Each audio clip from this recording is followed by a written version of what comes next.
여러분 안녕하십니까? 오늘 또 참으로 좋은 날입니다. 기쁨으로 충만함을 받으시기 바랍니다.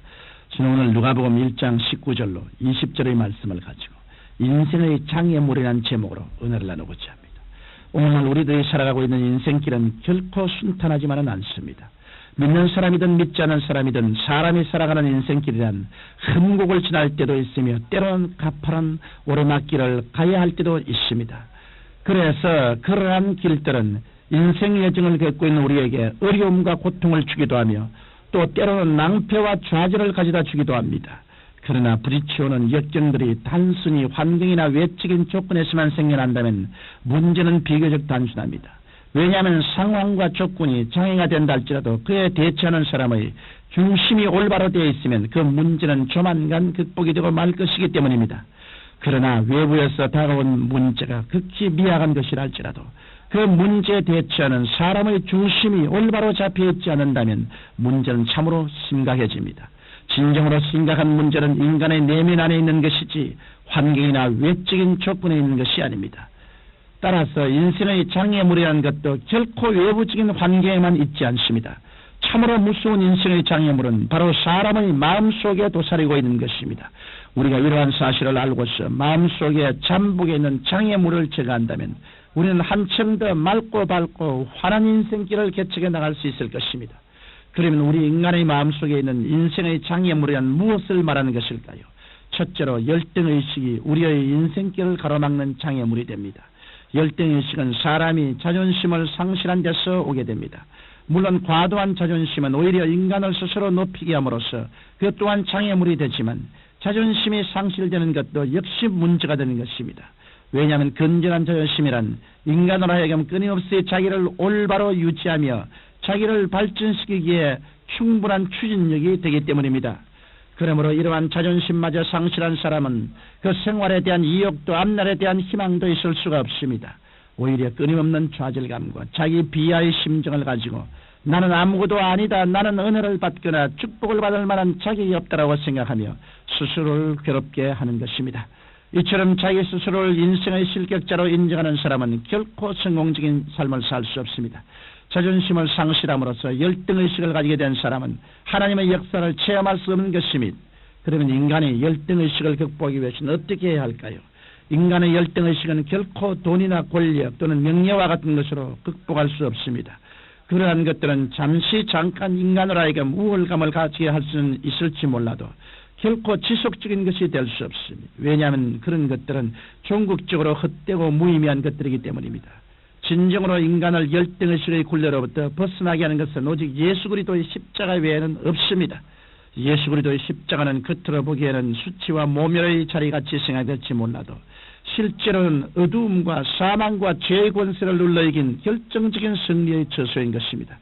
바로 그곳은 온갖 패배와 억압과 좌절이 꺾어진 곳이며 고통과 질병과 죽음이 밀려난 곳이기도 합니다. 그러므로 누구든지 예수 그리스도를 구주로 영접하고 믿음과 순종으로 하나님 앞에 나오는 사람은 그리스도의 십자가를 통해서 열등의식과 자기 혐오증을 벗어버릴 수 있는 것입니다. 그리하여 믿음으로 말미암아 그리스도 안에서 새로운 피조물이 된 사실을 깨닫고 하나님의 자녀라는 위대한 자존심을 가지고 밝은 인생을 살아갈 수 있는 것입니다. 둘째로 꿈을 상실한 데서 오는 결과가 인생을 가로막는 장애물이 됩니다. 꿈은 믿음의 어머니이자 믿음의 대상이기도 하며 또 때로는 믿음의 역사를 일으키는 원동력이 되기도 합니다. 만일 우리에게 꿈이 없고 내일에 대한 목표도 없다면 그처럼 무기력한 인생은 또 없을 것입니다. 내일에 대한 아무런 기대도 소망도 가지지 않은 사람이 무엇을 믿고 무슨 역사를 일으킬 수 있다는 것입니까?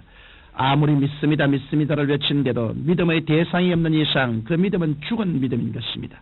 우리가 가지고 있는 믿음이 살아있는 믿음이 되고 하나님의 역사를 일으킬 수 있는 믿음이 되기 위해서는 믿음을 불러일으킬 수 있는 위대한 꿈이 있어야 합니다. 바로 그 위대한 꿈이 알찬 목표를 세우게 하며 그 목표는 우리에게 신념과 끈기와 의지를 불어넣어 주는 것입니다.